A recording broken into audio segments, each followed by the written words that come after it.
야고보서 5장은 두 부의 사람이 나옵니다. 너희 부자들아라고 부르며 1절부터 6절까지는 부자들이라는 경고가 나오고 7절부터는 부르는 대상이 달라집니다. 형제들아, 내 형제들아, 7절, 9절, 10절, 12절, 19절이 이제 형제들아 또는 내 형제들아 이렇게 부릅니다. 5장 1절부터 6절에는 너희 부자들아, 이 뒷부분 나오는 형제들이 아닙니다. 부자들, 여기 너희 부자들아, 이 부자들은 뒷부분 나오는 형제들하고 대상이 다릅니다. 부자들에게 주는 경고로 시작하는데 우리는 성경에서 부자에 대한 다양한 말씀을 봅니다. 가장 접하기 쉬운 말씀 중에 하나가 부자는 하늘의 왕국에 들어가기 어려우니라 이 말씀과 낙타가 바늘길을 지나가는 것이 부자가 하늘의 왕국에 들어가는 것보다 쉬우니라 이 말씀 불신자들에도 아주 유명한 성경 말씀 중에 하나입니다. 거지 나사로와 지옥 간 부자 이야기나 주님의 제자가 되지 못한 부자 청년 이야기나 곡간을 더 짓고 남은 생애를 즐길 계획을 가졌지만 주께 부유하지 못한 어리석은 부자의 비유 등은 너무나 유명한 말씀입니다. 주님은 부유한 자를 경멸하거나 적대시한 겁니까? 그건 아닙니다. 그건 절대 아닙니다. 재물을 신뢰하는 자, 탐욕을 부리는 자, 가난한 부자, 가난한 자를 학대하는 부자. 하나님께서 미워하시고 대적하시는 부자가 있습니다. 재물을 신뢰하는 부자, 탐욕을 부리는 부자, 가난한 자를 학대하는 부자, 하나님보다 만몬을 더 섬기는 부자, 돈을 사랑하는 부자에 대해서 경고하시는 겁니다. 부는 부나 재물로 인해 마음이 높아진 사람들에 대해서 주님이 경고하십니다. 부자들이 자기를 높이고 자신의 재물을 신뢰할 때 의가 없는 소득을 추구할 때 그것이 문제가 됩니다. 호세아 12장 8절, 계시록 3장 17절입니다. 에브라임 말하기를 그래도 나는 부자가 되었도다. 내가 나를 위해 재물을 얻었은즉 그들이 내가 수고한 모든 것 중에서 죄가 된 불법 곧 내 안에 있는 불법을 전혀 찾지 못하려 하였도다. 에브라임이 자기가 부자가 된 것을 자랑하며 내가 나를 위해 재물을 얻었도다 이렇게 말합니다. 그는 자신이 얻은 소득에 대해서 불법이 없다고 정당성을 주장했는데 에브라임의 이 말이 사실하면 주의 은혜고 복입니다. 축하해 줄 일입니다. 그러나 주님은 에브라임이 어떻게 부를 축적했는지 아십니다. 호세아 12장 7절에 그는 상인이요 그의 손에는 속에는 저울이 있도다. 그는 학대하기를 좋아하는도다. 그 상인이요 장사꾼이죠. 장사꾼인데 그의 손에는 속이는 저울이 있도다. 그는 학대하기를 좋아하는도다. 이걸로 부자가 됐다 이거죠.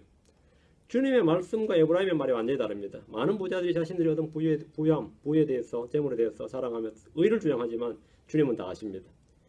계시록 3장 17절에 이는 내가 이르기를 나는 부자라 내가 재산을 굴렸으니 아무도 부자한 것이 없다 하면서 내 비참한 것과 가련한 것과 가난한 것과 눈먼 것과 벌거벗은 것을 알지 못하기 때문이라.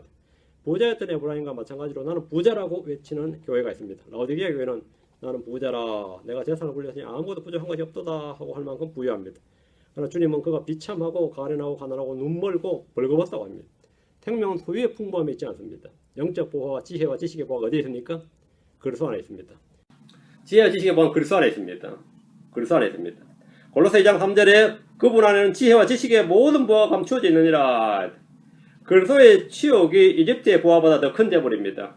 우리는 하늘의 보화를 쌓아두는 성도들이 되어야 됩니다. 우리의 소유를 팔아서 가난한 자들이 줄 때 하늘에서 우리에게 보화가 있습니다.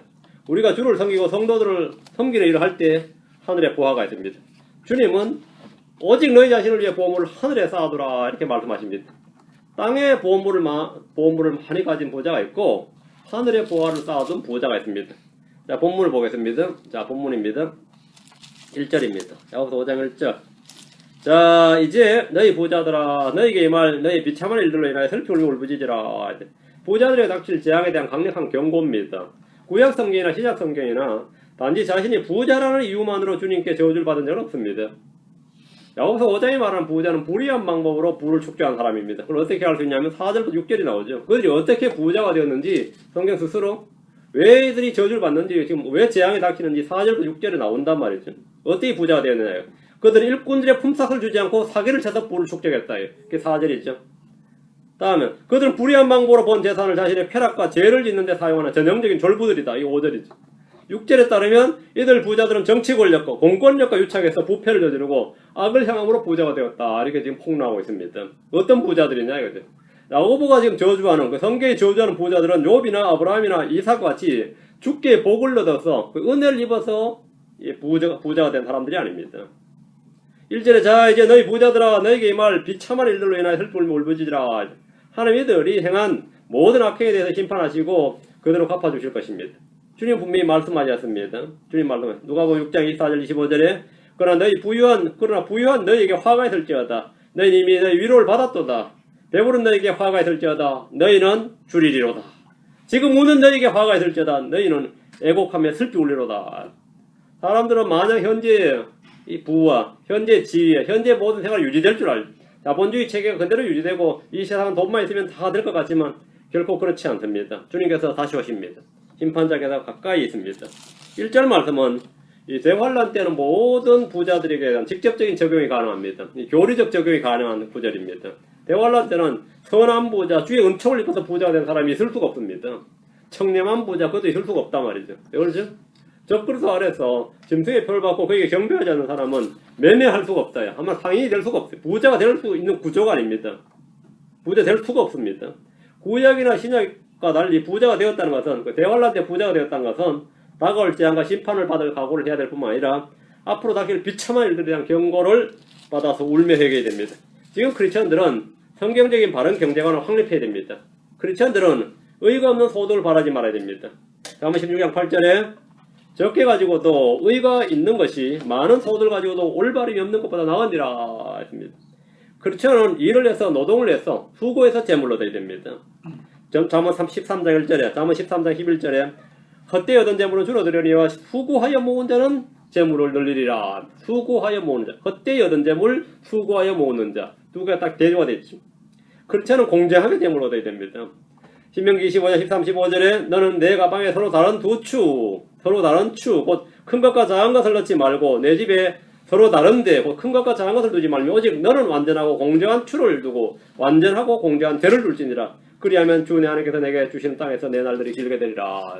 주님께서 주신 말씀입니다. 공정한 행위, 공정한 상거래, 공정한 거래, 뭐 이게 공정하게 재물 모으라 말이죠. 불공정해로 재산을 모으는 것은 의가 없는 소득이고 헛되이 모은 재물일 수밖에 없습니다. 크리스천은 속임수나 거짓말해서 재물을 얻으려고 생각해서는 안 됩니다. 잠언 21장 6절에 거짓말하는 혀로 보험을 얻은 것은 죽음을 구하는 자들 이절이 내던지는 헛되는 것이니라. 거짓말하는 혀로 얻은 보물, 거짓말로 사기쳐서 얻은 재물, 그건 뭐라고요? 예, 죽음을 구하는 자들이다. 죽음을 구하는 자들. 견적을 낼 때도 거짓말해서 본래 가격보다 더 부른다면 그건 사기꾼에 불과합니다. 사람들은 성경이 말하는 대로 아무도 돈을 벌지 못할 것이라고 생각할지 모릅니다. 성경이 시킨 대로, 성경 기록된 대로 이렇게 해서 어떻게 돈을 버냐. 솔직히 그리스도인들은 부자가 되는 욕심을 버려야 됩니다. 크리스천들이 그리스도한테 경건을 살겠다 자체가 부자와 좀 거리가 멉니다. 실제 대부분 다. 욕심을 버려야 돼. 이 가전제품에 이 컬러 말 25센트짜리 휴지가 하나 나갔는데 뭐 내가 가전제품 잘 모르니까 고치러 가면 견적에 말이야 20불을 적는다 말이야. 휴지 하나 갈면 되는데 그 25센트짜리 하나 갈면 되는데 20불 재료비 20불 네이버 차지 붙여버리는. 재료비 20불 뭐 작은 거 나갔어요. 얼마예요? 20불이래. 알고 보니까 이게 뭐 1불도 안 하는 거더라. 이거. 자동차에 나사 하나 빠진 것에 200불 부르고요. 그렇게 장사하는 사람들은 지금 가서 울며 통곡해야 된다는 겁니다. 어떤 형제님이 대학을 졸업하고 세일즈맨이 됐는데 그건 취업을 하면 6개월간 수습 기간을 마치고 사표를 냈어요.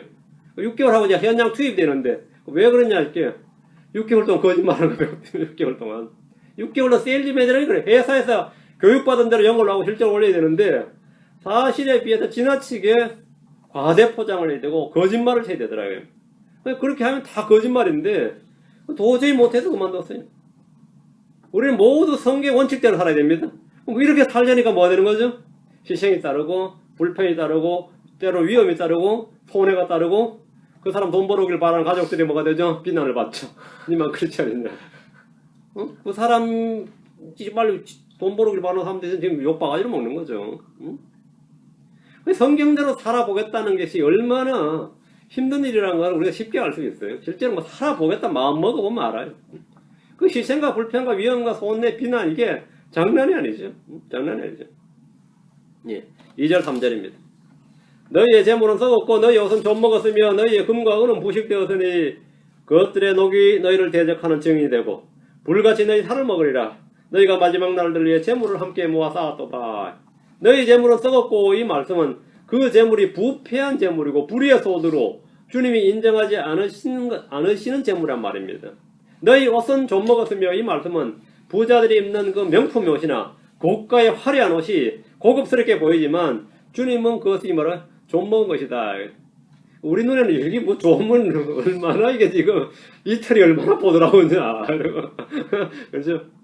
저 사람 지금 입고 나온 옷이 1,000만 원짜리래요. 이거는 요즘 한국에서 뭐 TV 쭉 나오면 뭐 여자들은 그것부터 봐요. 이름이 뭔지부터 보는 게 아니고 제 사람 가방이 얼마짜리고 목도리가 얼마짜리고 뭐 옷은 얼마짜리고 뭐 와, 제 사람 옷에 걸치고 있는 거면 1억 넘는다. 1억 넘는다. 그럼 또 그거 아니라고 이거 뭐 내가 가방은 뭐 남대문에서 사는 뭐 몇만 원짜리다 그러고 그 해명하고 난리죠, 그죠? 뭐 그 사람은 그거 살만한 사람 되는데도 하도 욕먹으니까 한 것은 하여튼 뭐 누가 하여튼 그거 찍히면 욕먹어요. 근데 그거 자기들은 욕하는 사람들 그거 사고 싶어도 미쳐요. 참 웃기죠? 참 이중적인데 그거 못 사는 사람들은 또 그거 사고 싶으면 미치죠. 예전에 그 우리나라 대통령 이명박씨 부인 말이죠. 그 사람 진짜 부자거든요. 남편이 현대회장이고 서울시장 오래 했고 말이죠. 재산도 몇백억 넘는 사람이 뭐 몇 억짜리 시계를 차도 문제 안 되는데 시계 뭐 가방 뭐 난리를 쳐가지고 그거 해명하느라고 막 그랬죠. 요즘 또 TV 나오는 어떤 사람 보니까 뭐 대한항공 뭐 부사장이라 누구 목도리가 1,000만 원짜리고 뭐 옷이 얼마짜리고 그러대. 우리는 뭐 그런 거 봐도 몰라요. 근데 주님은 뭐라 그랬다는 거죠? 우리는 이제 옷이 1억짜리다 말하면 주님은 뭐라 그러는 거죠? 네 옷이 좀 먹었다 이렇게. 좀 먹었어요? 좀이 먹었냐고. 지금 본문에 지금 너희 옷은 좀 먹었으면 너희 옷은 좀 먹었어요. 이 말씀은 주님이 그것에 옷이 좀 먹은 옷이다. 좀이 먹었다. 좀이 먹었다. 은행이나 금고에 쌓아둔 금과 은은 부식이 되었다는 말씀은 그 금과 은이 의가 없는 부패한 소득이고 하늘에 쌓아둔 보물이 아니라는 겁니다. 아니라고요. 금과 은은 얼마나 그 은행에서 보관을 잘하는데 이 녹이 쓸어요. 그죠? 반짝반짝 하는데 우리는 반짝반짝 한다고 그러잖아요. 반짝반짝하지. 어디 녹이 쓸 틈을 주네요. 반짝반짝하죠. 주님께서 녹이 쓸었도다. 녹이 쓸었다. 그것들의 녹이 너희를 대적하는 증인이 되고 불같이 너희 살을 먹으리라. 이렇게 하늘에 쌓아둔 보물이 아니다. 왜?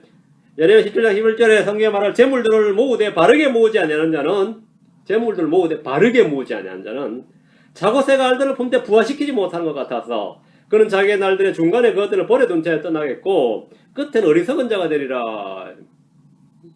세상에서 가장 어리석은 사람은 재물을 신뢰하는 사람입니다. 하물며 불의하게 악하게 모은 재산을 가지고 마음이 부유하다면 그의 말로는 가장 비참할 수밖에 없을 겁니다. 이 말씀은 신자나 불신자가 구분하지 않습니다. 우리는 연일 신문에 터진 어리석은 부자들의 말로를 보고 듣고 있습니다. 20대 벤처기업의 신화를 이루었다는 사람들이 지금은 감옥에 소감되어서 재판을 받고 있습니다. 3대 재벌에 속했던 거대그룹 회장은 타국에서 도망자 생활을 하고 있고 어떤 부자는 아버지로부터 받은 기업 회장이었지만 고층 빌딩에서 뛰어내렸습니다. 아직은 건재하다고 하는 부자들이지만 언제 어떻게 올라갈지는 아무도 모릅니다. 아무도 몰라요. 1923년에 미국의 시카고의 경제지로 선고한 이 9명의 거물들이 모여서 이 성공자들의 모임만 이런 모임이 있었습니다. 성공자들의 모임. 여기 끼어들려면 뭐 10대 재벌에 미국에서 10대 재벌에 들어야 되는 사람이에요. 그 9명이 모였는데 그들은 자기 분야에서 최고로 성공한 사람들, 부를 축적한 사람들의 모임이었습니다. 그런 모임인데 25년 뒤에 그 사람들 그 모임, 그들의 모임에 모였던 멤버들이 그 말로가 어떻게 되는지 한번 조사를 해봤더니 그 자료에 따르면 전부 다 9명 전부 다 하나같이 제명에 살다 제대로 죽은 사람이 없더라는 겁니다. 제명에 살다가 그게 모였던 회원 중에 하나 강철왕, 철강왕이라고 불렀던 찰스 스왑씨는 말년에 파산해서 빚더미에 앉아서 5년간 감옥 생활을 했고 전자회사 사장이었던 사무엘 인슐씨는 망해서 외국에 망명생활을 했었고요. 가스회사 사장이었던 하워드 홉슨씨는 미쳐서 정신병원에서 치료받고 있었고요. 그래서 정신병에서 풀어줬더니 자살해서 죽었습니다. 곡물시장의 최고 투기업자였던 아서 커트씨는 파산해서 외국으로 도망갔다가 그 외국에서 객사했습니다. 월가의 부호였던 사람들은 모두 자살로 생을 마감했습니다. 이는 성경의 본문이 말한 바와 같이 그것들의 녹이 너희를 대적하는 증이 되고 불같이 너희 살을 먹으리라. 이 말씀대로 된 겁니다. 바울이 이렇게 경고를 한 겁니다. 디모데 6장 17절에 이 세상에서 부유한 자들에게 명하여 그들의 마음을 높이지 말고 확실치 않는 재물을 신뢰하지도 말며 오직 살아계신 하나님 곧 우리에게 모든 것을 풍성히 주사 누리게 하시는 분을 신뢰하게 하고 우리에게 모든 것을 주사 풍성하게 누리게 하시는 분 그분을 신뢰하라. 돈은 가치 중립입니다. 돈 자체가 악하다는 건 아닙니다. 그 돈을 사랑하는 것, 또 그 돈을 추구하는 탐심이 문제입니다. 탐심이 문제다. 그죠? 돈을 사랑해서 모든 악의 뿌리라고 했습니다. 아브라함은 부자였지만 자신의 믿음을 잘 지켰습니다. 그러나 롯은 부유했지만 믿음을 저버렸습니다. 그의 부는 그를 구원해주지 못했으며 가족들을 지켜주지 못했습니다. 롯이야말로 하나님 없이 살아간 전형적인 어리석은 부자였습니다. 안 믿는 사람은 아닙니다. 롯은 믿는 사람이었습니다. 믿는 사람. 롯은 의인으로 나와요. 의인 롯이라고 그래요. 멸망의 날에 그가 당한 비참한 말로를 한번 보십시오. 롯의 그 비참한 말로를 한번 생각해 보세요. 그 재산 한 푼도 소돔의 재산 한 푼도 못 건졌습니다. 그전에는 한번 전쟁에서 포로 잡혀가지고 한번 재산 몽땅 털린 데 있었죠. 아브라함 때문에 다시 한번 돌아왔는데 정신을 못 차리고 있었던 겁니다. 이번엔 하늘에 불이 내려가지고 몽땅 망해버렸죠. 시편 62편 10절 12절에 이르기를 학대하는 것을 훌리하지 말며 강탈하는 것으로 허망하게 되지 말고 재물이 늘어도 거기에 너희 마음을 두지 말지어다. 재물이 늘어도 거기에 마음을 두지 말지어다. 하나님께서 한 번 말씀하셨고 내가 두 번 들은 것이 이것이니 곧 권능은 하나님께 속하였다는 것이라. 오 주여 긍휼도 주께 속하였사오니 주께서는 각 사람에게 그의 행위대로 갚으시나이다. 성경은 여러분이 부자가 된 것을 막는 것이 아니라 바르게 재물을 모으고 바르게 사용하라는 겁니다. 그리고 그 재물을 절대 신뢰하지 말라고 합니다. 우리는 단지 하나님의 청지기에 불과합니다. 하나님 내게 재물을 맡기실 때 용도와 목적에 맞게 사용해야 됩니다. 그것이 지혜로운 삶입니다. 우리에게는 재물보다 소중한 것이 굉장히 많이 있습니다. 나에게는 재물보다 소중한 것이 많이 있다. 많이 있어요? 네. 재물보다 나은 것이 뭡니까? 성경에 재물보다 나은 것이 있다 그랬어요. 훌륭한 이름이 재물보다 나았습니다. 잠언 22장 1절 2절에 많은 재물보다 오히려 좋은 이름을 택할 것이요 은과 금보다 사랑 많은 호의를 택할 것이라. 부유한 자와 가난한 자가 함께 만나거니와 주는 그들 모두를 만드신 분이시니라. 부유한 자와 가난한 자가 함께 만난다. 지옥에서 만나든지 하늘에서 만나든지 부유한 자와 가난한 자가 함께 만난다. 그렇죠? 많은 재물보다 오히려 좋은 이름을 택할 것이고 은과 금보다 뭘 택하라고요? 예, 많은 호의를 택할 것이요 했습니다. 우리는 선택의 문제에서 전혀 망설일 것이 없습니다. 롯이라는 이름보다는 아브라함이 나왔습니다. 데마보다는 바울이라는 이름이 나왔습니다. 가룟 유다보다야 사도 요한이 나왔습니다. 지혜를 얻는 것이 재물보다 낫습니다. 잠언 16장 16절에 지혜를 얻는 것이 금을 얻는 것보다 얼마나 더 나은가. 지혜를 얻는 것이 뭐보다? 금을 얻는 것보다 얼마나 더 나은가. 명체를 얻는 것이 오히려 은을 택하는 것보다 더 낫도다. 사람들은 세상지를 얻기 위해서 유치원에서부터 대학원까지 그래도 직장이 없으면 포스트 그레듀에이시라고 그래가지고 요즘 대학원 졸업하고 포스트 닥터 과정이 또 있어요. 닥터 학위를 받았는데 또 공부했어요. 근데 그것만큼 좀 황당한 일이 없더라고요. 또 공부해요. 그리고도 평생 쉼없이 공부를 합니다. 뭐 얻으려고요? 지식과 지혜를 얻으려고. 썩어질 세상 지혜를 얻기 위해서 그렇게 합니다. 우리는 영적 지혜와 명철을 얻기 위해서 뭘 하고 있습니까? 성경을 읽고 공부하는 것이 돈 잘 버는 직장을 얻기 위해서 공부하는 것보다 뒷전으로 밀리고 있지 않는가 한번 생각해 보십시오. 의로운 삶은 불의한 재물보다 훨씬 낫습니다. 잠언 26장 8절에 어리석은 자에게 명예를 주는 자는 무림매에 돌을 메어주는 것 같으니라 합니다. 또 마음의 안식과 평온은 재물보다 훨씬 낫습니다. 잠언 15장 16절에 적게 가지고도 주를 두려워하는 것이 많은 재산을 가지고 그것으로 인해 괴로워하는 것보다 나으니라 했습니다. 평안한 잠을 자는 것이 재물보다 낫습니다. 믿음이 없는 사람은 걱정하느라 잠을 못 자고 부자들은 자신의 재물이 언제 어떻게 될까 걱정하느라 잠을 못 잡니다. 특히 정치가 불안해지면 돈이 언제 휴지가 될지 모른다는 불안감으로 인해 부동산을 사느라 잠을 자지 못합니다. 부동산을 사고 나면 세무조사나 무거운 세금이 나올까봐 또 잠을 못 잡니다. 또 도둑이나 강도가 될까봐 걱정입니다. 전도서 5장 12절에 말하기를 수고하는 자는 적게 먹든지 많이 먹든지 잠을 달게 자거니와 부자는 풍요로움으로 잠들지 못하려다. 돈이 많아도 믿음이 없다면 그것은 재앙이나 다름없습니다. 건강은 재물보다 훨씬 더 중요합니다. 많은 돈을 계속해서 병원에 갖다 줘야 한다면 그것보다 더 괴로운 일도 없을 겁니다. 이 모든 것보다 더 중요한 것은 하나님의 말씀입니다. 우리는 재물보다 소중한 것을 많이 가지고 있다. 재물보다 소중한 것은 훌륭한 이름이 낫다. 많은 은총이 낫다.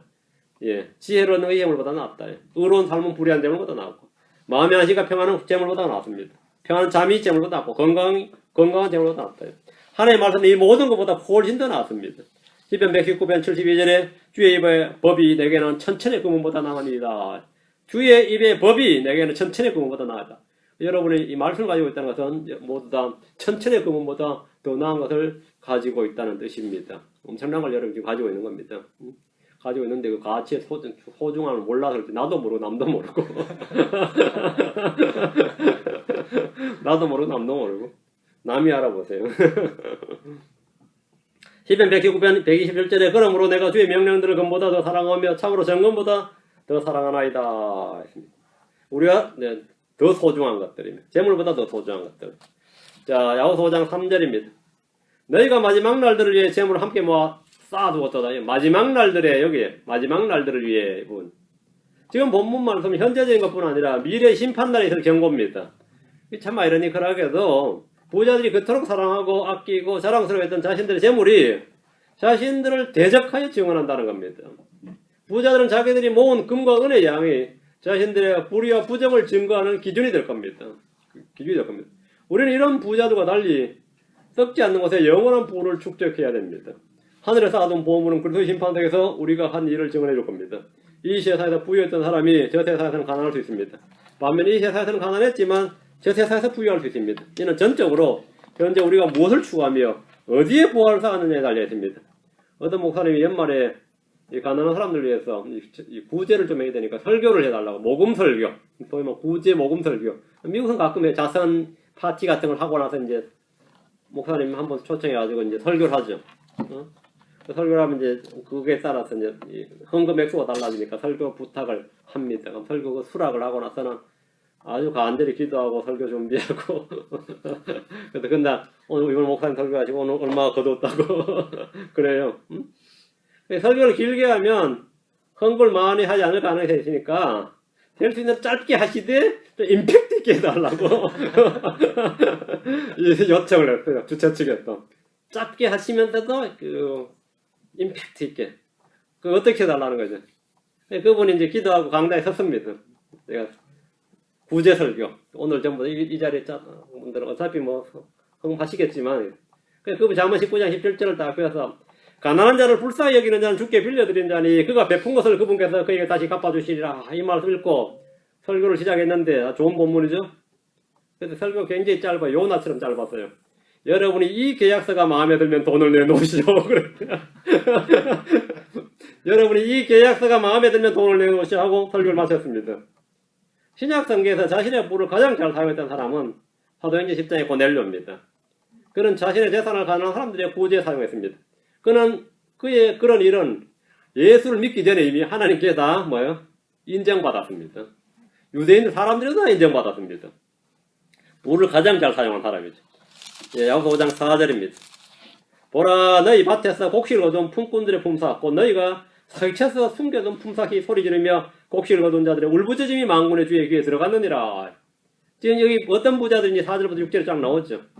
왜 주님께서 부자들에 대해서 이렇게 말씀하셨는지가 나온 겁니다. 하나님은 노동자들의 품삯을 절대로 떼어 먹지 못하도록 율법으로 정하셨습니다. 성경의 노동법은 현대의 어느 선진국의 노동법보다 이 노동법보다 더 엄하며 공정합니다. 노동자들이 울부짖고 파업을 하지 않더라도 그들의 품삯이 소리를 지릅니다. 이는 아벨의 피가 하나님께 부르짖는 것과 같습니다. 사람의 귀를 지으신 주님은 모든 소리를 다 들으실 수 있습니다. 우리는 소리를 들을 때 이것이 무슨 소리인가 잘 못 알아들을 수도 있고 어디는 뭐 모르죠. 이게 뭔 소리지? 무슨 소리지? 그걸 궁금해하고 무슨 소리인지 알아봐. 뭐 이러죠. 주님은 어떤 소리도 그럴 필요가 없어요. 이건 도둑놈 담탄 없는 소리다. 아, 이건 아무 소리도 아니다. 이걸 다 하시는 거예요. 다 하는 소리예요.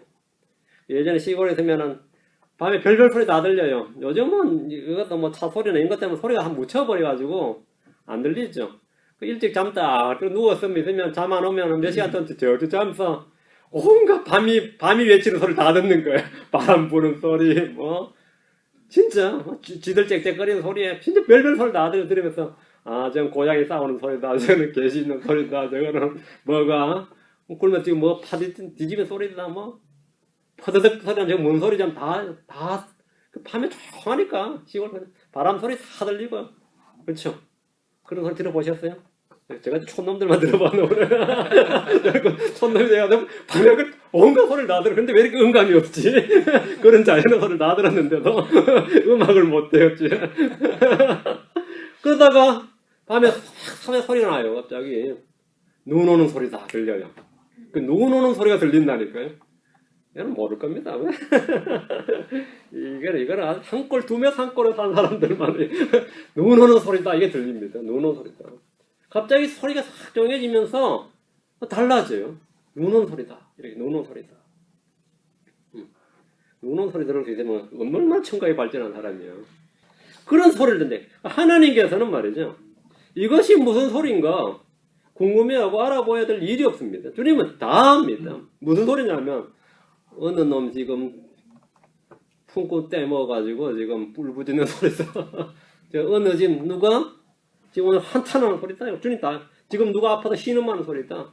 지금 불만이 쌓여가지고 폭발을 직전의 소리다. 그걸 주님 다 아십니다. 여러분 신음하는 소리 다 알고 침상에 누워 사는 소리 다 알고 울부짖는 소리 다 알고 뽕에서 혼자 중얼중얼거리는 소리 다 알고 말이죠. 우리는 해서 애들이 혼자 중얼거리면 뭔 소리 했냐고 물어봐야 되거든요. 그럼 애들이 웃을 때 지가 잘못하면 아무 말도 안 하거든요. 그럼 내가 못 알아듣 다시 말해봐 그러면 다시 실토받기 어렵다고. 주님은 다시 실토받을 일 없어요. 다 알아들어. 못 알아듣시는 말이 없습니다. 여러분 생각과 상상을 못 알아듣는 게 없고 내가 그냥 신음하는 소리 중얼거리는 소리 안 하고 다 알아들으십니다. 못 알아듣는 없어요. 사기친 돈을 장부에 기입하는 펜 소리를 들으시는 거예요. 주님입니다. 이거 지금 무슨 소리냐? 오늘 지금 일단 사기친 거 지금 펜을 장부에 기입하는 소리다 이거. 타이프 다다닥 칠 때 지금 무슨 소리냐 이거. 지금 뭐라고 치는 소리도 다 알아. 주님 다 알아들으시고 소리로만 다 알아들으세요. 레위기 19장 13절에 너는 내 이웃을 속에 빼앗지 말고 강탈하지 말며 고용한 사람의 삭슬 아침까지 밤새도록 내게 두지 말라. 일당제라면 그날 당일에 급여를 줘야 됩니다. 주급이라면 한 주가 끝난 날, 월급이라면 급여일에 정확하게 돈을 줘야 됩니다. 신명기 24장 14, 15절에 가난하고 궁핍한 품꾼은 내 형제든지 내 땅의 성문 밖에 가는 나그네든지 너는 그를 학대하지 말며 그의 품삯을 그가 일한 날에 주고 언제 주라 그가 일한 날에 주고 해가 그 어디로 지지 말게 할지니 그는 가난함으로 그 품삯의 마음을 두느니라. 그가 너를 대적하여 죽게 부르짖으면 그것이 내게 죄가 될까 염려하노라.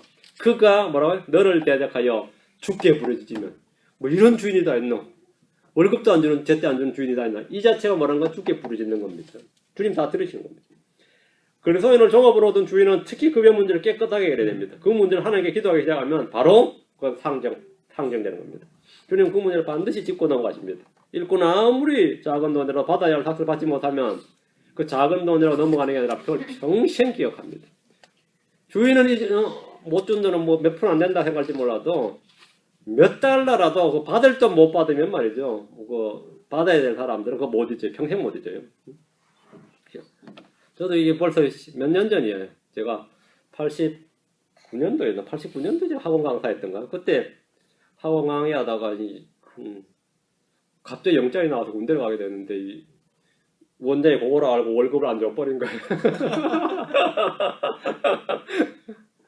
학원 큰 학원이었어요. 6층짜리 큰 학원이에요.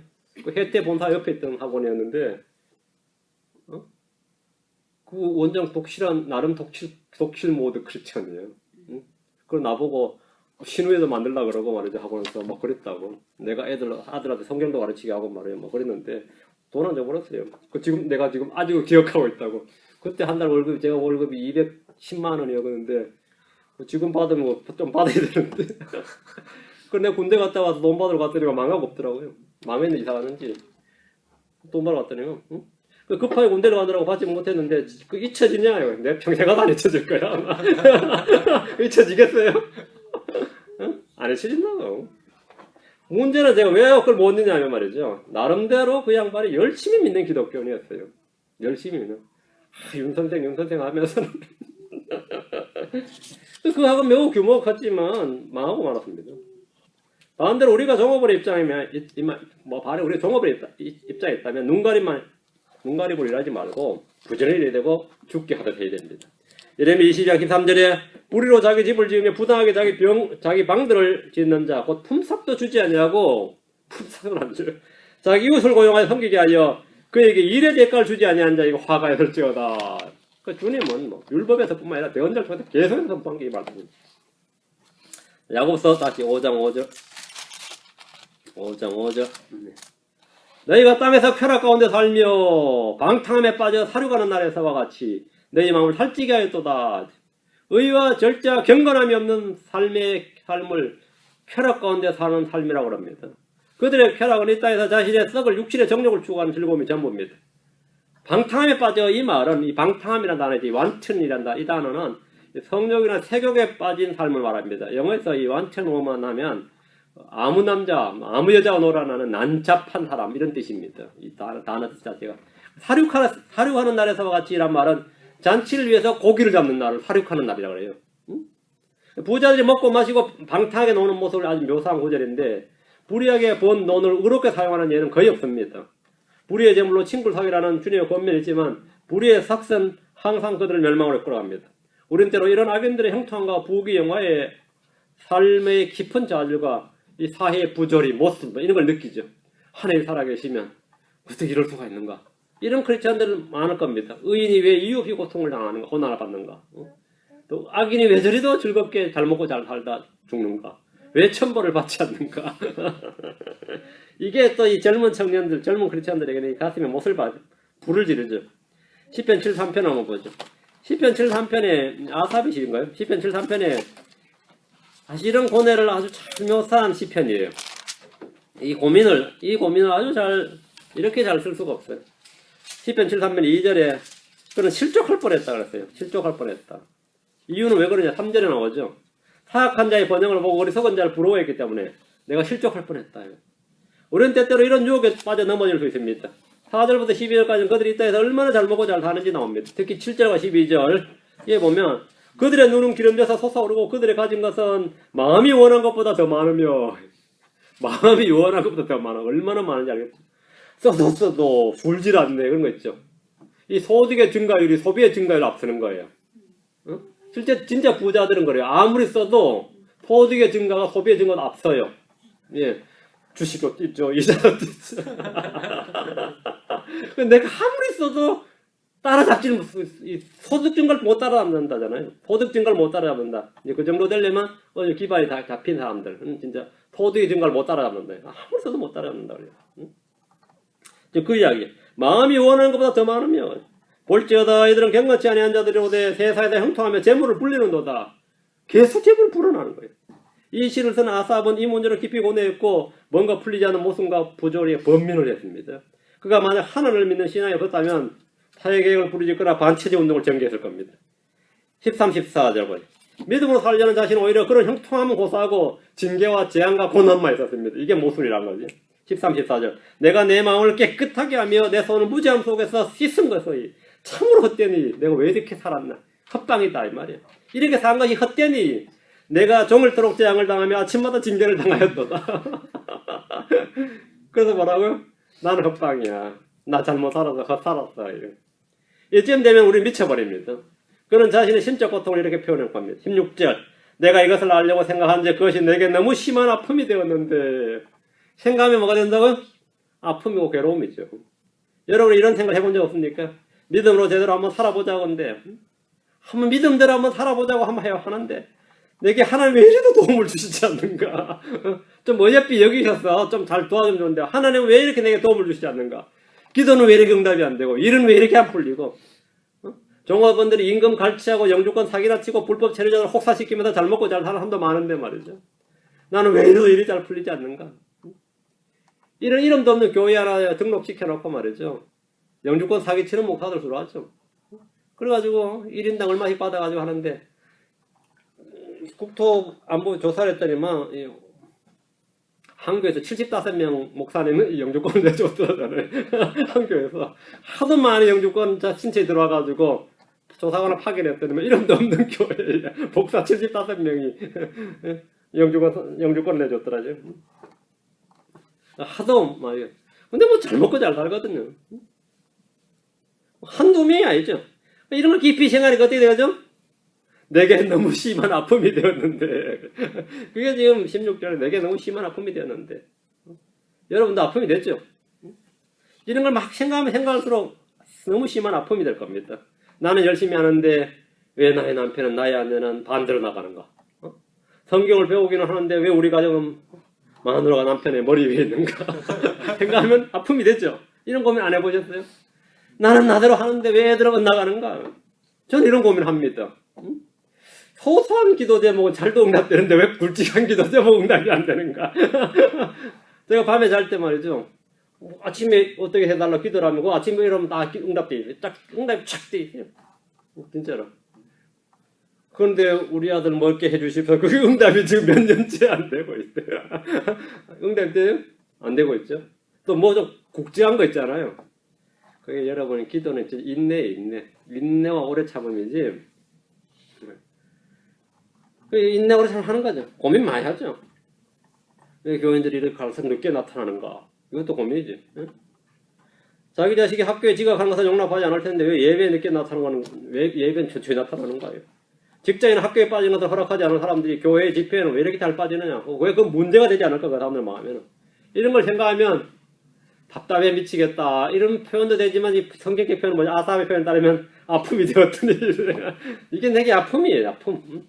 인간은 누구나 모순을 견디지 못합니다. 머리는 모순을 해결하지 못합니다. 우리의 머리는 모순을 해결하지 못한다. 모순점을 해결하는 것은 언제나 가슴이며 마음입니다. 17절. 아삽은 어떻게 해결을 받았어요? 그래서 13편 17절. 하나님의 성소에 들어갔을 때에 비로소 그들의 종말을 내가 깨달았나이다. 그들이 하나님의 성소에 들어갔을 때야. 우리의 모든 문제는 주님을 만나면서 해결됩니다. 욥의 고뇌가 거친 것도, 하박국의 모든 질문도, 아삽의 심한 아픔도 주님을 만남으로써 해결되었습니다. 우리 말씀의 빛을 받을 때 모든 안개가 거치고 모든 어둠이 사라집니다. 모든 아픔이 사라져요. 왜 이렇게 마누리 내 말 안 듣는다? 응? 그러면 그거 주님 만날 때 해결돼요. 왜 이렇게 성도들이 말 안 듣냐? 주님 만날 때 해결. 이거 다 주님 만날 때 해결됩니다. 주님을 만날 때 어둠이 해결되고 아픔이 치유받습니다. 상처가 치유받고 싸매지는 겁니다. 주님 만날 때. 시편 119편 103절에 주의 말씀들이 들어오면 빛을 주며 이 빛이 단순한 자에게 명철을 주나이다. 주의 말씀이 들어오면 뭐 준다? 빛을 주며 이 빛이 뭐죠? 말씀이죠. 말씀의 이 빛이 단순한 자에게 명철을 주나이다. 명철 주나이다. 참, 너무 심플해. 좋은 말이 나쁜 말이에요. 한편은 좋은 말 같은데 너무 심플해. 심플 모드죠. 단순함이 좋죠. 삶은 단순해요. 응? 단순한 자에게 뭘 준다고요? 명철을 주나이다. 불의로 착취한 재물로 부자가 되어서 즐겁게 방탕하게 산다 할지라도 그들의 종말은 영원한 멸망이라는 사실을 우리는 뭘 통해서 깨닫죠? 예, 주의 성소에 들어갔을 때 아삽이 깨달았죠. 하나님의 성소에 들어갔을 때 내가 깨달았다. 그의 종말을 깨달았어요. 우리 하나님의 말씀을 통해 그들의 뭘 깨달아요? 종말을 깨달아요. 말씀을 통해 깨닫습니다. 말씀을 통해. 자, 다시 6절 봅니다. 너희가 의인을 정죄하고 죽였으나 그는 너희에게 대항하지 아니하였느니라. 여기서 의인은 the just죠. 의인은 예수를 말합니다. 유대인들은 예수를 정죄하고 그를 죽였습니다. 베드로는 그들의 죄를 지목하며 너희가 생명의 통치자를 죽였도다 이렇게 증거했습니다. 너희가 누굴 생명의 통치자를 죽였도다. 사도행전 4장 10절에 너희 모두와 이스라엘 온 백성을 알라. 너희가 십자가에 못 박고 누가 못 박았다고? 너희가 십자가에 못 박고 빌라도가 십자가에 못 박고 그러지 않아요. 로마 병리 십자가에 못 박고 그러지 않아요. 너희가 십자가에 못 박고 이게 성경의 일관된 증언입니다. 성경의 일관된 증언이에요. 그대만도 말하기를 사도행전 10장 52절에 이제 너희는 그분을 배반하여 넘긴 자요 살인한 자가 되었나니. 누굴 죽였다고요? 살인했다. 예수를 내가 살인했다고. 너희가 그분을 배반해서 넘겼고 살인한 자가 되었으니. 성경의 일관된 증언은 너희가 예수를 죽였다. 이거.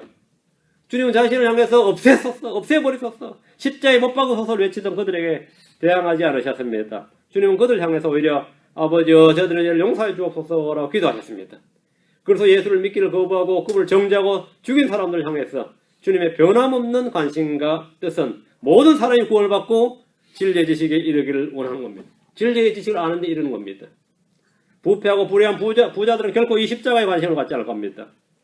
불의한 부자가 되고 싶은 사람도 십자가에 관심을 기울이지 않습니다. 십자가에 못 박혀 피 흘린 주님의 손은 지금도 우리를 향해서 넓게 벌리고 있습니다. 모든 사람을 향해서 주님은 넓게 벌리고 있습니다. 마귀의 음성에 귀를 기울이는 사람들은 여전히 예수를 정죄하고 죽이는데 혈안이 되어 있습니다. 그들은 기독교가 단지 자신들의 필요와 욕구를 충족해주는 그런 종교가 되기를 바랍니다. 교회가 나의 욕구를 충족시켜주기를 원합니다. 나의 니즈를, 나의 필요를 말이에요. 나의 원함을 교회가 좀 충족시켜주기를 원합니다. 하나님의 뜻과 진리에 사실 아무런 관심이 없습니다. 정말 울부짖어야 할 일은 지금까지 죄를 지으며 살아온 지난날의 악행이 아니라 아직도 예수를 믿지 않고 살아가는 죄악입니다. 이 시간 우리는 예수를 믿고 구원받는 성도들이 더해지기를 기도해야 됩니다. 그런 불의한 부자도 구원받을 수 있습니다. 관심을 가져야 됩니다. 하나님의 말씀에 하나님께 관심을 가져야 됩니다. 이 교회가 주 예수를 증언하고 생명역사가 풍성해지기를 다 같이 기도합시다. 오늘 여기까지 6절까지 하고 다음 형제들아 하니 오늘 너희 부자들아 했으니까 다음 시간부터도 너희 형제들아 네 형제들아 예 하겠습니다. 기도합시다. 위대하시고 거룩한 주 하나님 감사합니다. 주님께서 은혜와 복을 주셔서 오늘도 주의 말씀을 은혜롭게 또 권능 있게 또 원성들 잘 받게 하시고 믿음과 잘 결합하게 하시길 원합니다. 아버지 하나님께서 주신 말씀 저희가 늘 귀하게 여기게 하시고 재물보다 더 귀한 것들 많이 있는 줄 압니다. 또 아버지 하나님 저희가 무엇을 선택해야 될지도 압니다. 저희가 무엇보다도 하늘에 보화를 쌓아두게 하시고 그래서 예수 안에 있는 지식과 지혜의 모든 보화를 취하게 해주십시오. 은혜를 많이 베풀어 주시고 늘 깨닫는 마음 깨닫는 영을 주십시오. 감사드리며 주의 성기도 합니다. 아멘.